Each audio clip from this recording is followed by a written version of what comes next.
வலுவாங்கியாய் வாழத் தோன்றுதே கொஞ்ச நேரம் நீரினுள்ளே. பாம்பு தாரா பறவையே, உன் இறக்கை கொஞ்சம் தாராயோ. இறங்கி நீச்சல் அடித்துவிட்டு உலர்த்தி கூட நான் தாரேன். உன் இரையை பிடித்து விழுங்க மாட்டேன். உன் தொழில் ரகசியம் பரப்ப மாட்டேன்.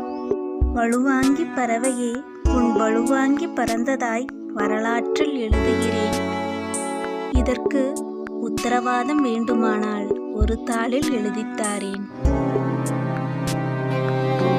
மறுக்காது நீயும் மறுதாளில் மறக்காது உத்தரவு பிறப்பித்து உன் சிறகை என்னிடம் வரச் சொன்னால் என்ன?